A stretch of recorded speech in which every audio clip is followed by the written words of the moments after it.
Experts predict that if we keep drilling for oil and burning fossil fuels at our current rate, polar bears could be nearly extinct in the wild by the end of this century. That's not just a warning, it's a timeline for extinction. The Arctic may seem like a distant frozen world, but what happens there directly affects our oceans, our climate, and even our food systems.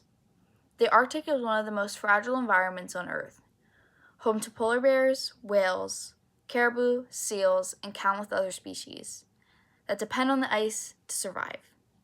Today, I want to explain why we must stop oil drilling in the Arctic and other vulnerable regions, not only to protect wildlife, but to protect our climate, our communities, and the future of our planet. Oil drilling doesn't just disturb the landscape, it tears apart entire ecosystems. Heavy machinery crushes the tundra, one of the slowest recovering environments on Earth. Noise pollution drives animals away from nesting and feeding areas. And when companies build pipelines, they fragment habitats so severely that animals struggle to migrate or find food. Polar bears are among the hardest hit. They rely on the Arctic sea ice to hunt for seals, but as drilling contributes to climate change, that ice melts earlier and forms later every year. With less ice, bears must swim longer distances to find food. Some drown, others starve. Scientists have documented polar bears so emaciated that they can barely stand. Mothers forced to abandon cubs they can no longer feed. And it's not just polar bears. Seals, walruses, and Arctic foxes all depend on this fragile balance. Oil spills make things even worse. In the cold, oil doesn't degrade, it sticks to fur and feathers, blocking animals' ability to stay warm. Seabirds, otters, and fish populations die off, collapsing the entire food web. One spill can poison the Arctic for decades. It's a cruel irony.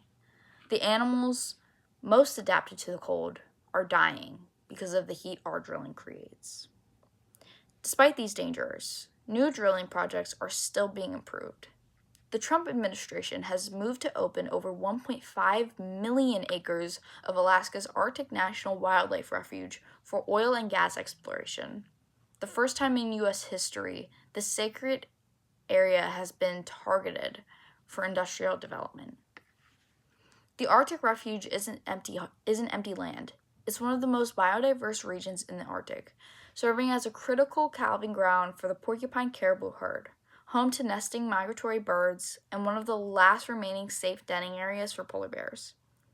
Drilling there means destroying irreplaceable habitats. These actions are often justified under the claim of energy independence and economic growth, but the truth is, these leases primarily benefit off corporations, not local communities. The supposed jobs created are temporary, and when the oil is gone, so are the profits. What's left behind are polluted lands, disrupted ecosystems, and community struggling to survive in a damaged environment. For the indigenous Gwinnett people, whose culture and survival are deeply tied to the caribou herds, this drilling is an attack on their way of life. They call the coastal plain the sacred place where life begins. Turning it into an oil field is not progress. It's destruction disguised as prosperity. Protecting the Arctic isn't about saving animals. It's about saving the climate. The Arctic acts like Earth's air conditioner, reflecting sunlight and regulating temperature. When ice melts, dark ocean water absorbs heat, accelerating warming even more. Scientists call this the feedback loop, and it's one of the most dangerous processes driving climate change. When that system breaks down, we all feel the consequences: rising sea levels, stronger hurricanes, and worsening droughts, and more frequent wildfires.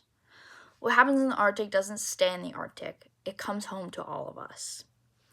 Even the economic argument doesn't hold up under climate reality. Natural disasters linked to warming already cost the U.S. hundreds of billions in damages every year.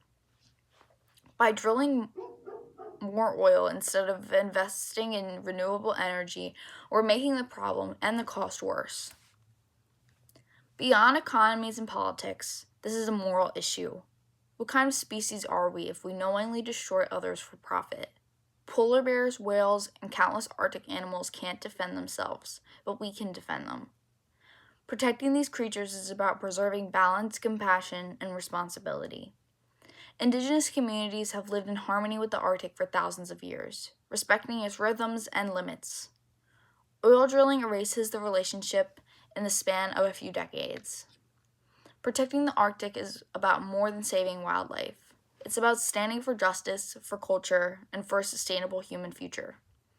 Some argue that oil drilling is essential for energy independence, and economic growth. They claim it creates jobs and lowers gas prices. And yes, in the short term it does create some jobs, but those jobs disappear when the project ends and the damage lasts for generations.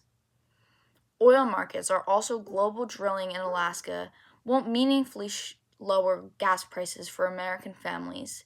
What it will do is increase greenhouse gas emissions and drive us further from renewable solutions. We don't need to choose between protecting the environment and supporting the economy. Renewable energy industries like wind, solar, and geothermal create long-term sustainable jobs without destroying ecosystems. According to the U.S. Bureau of Labor Statistics, clean energy jobs are among the fastest growing in the country. Transitioning to clean energy not only helps fight climate change, but also strengthens our economy. By investing in innovation rather than extraction, we can create a future that protects both people and the planet. Saving the Arctic and its wildlife is not just about loving animals, it's about saving our shared home. Every drilling project takes us closer to losing something we can never replace. We can all take action, support clean energy policies, reduce our oil dependence, and speak out against destructive projects like those in Alaska's Arctic Refuge. Our choices matter.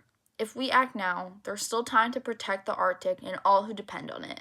But if we stay silent, we'll be remembered as the generation that watched the ice melt, the caribou vanish, and the polar bears starve, and did nothing. Thank you.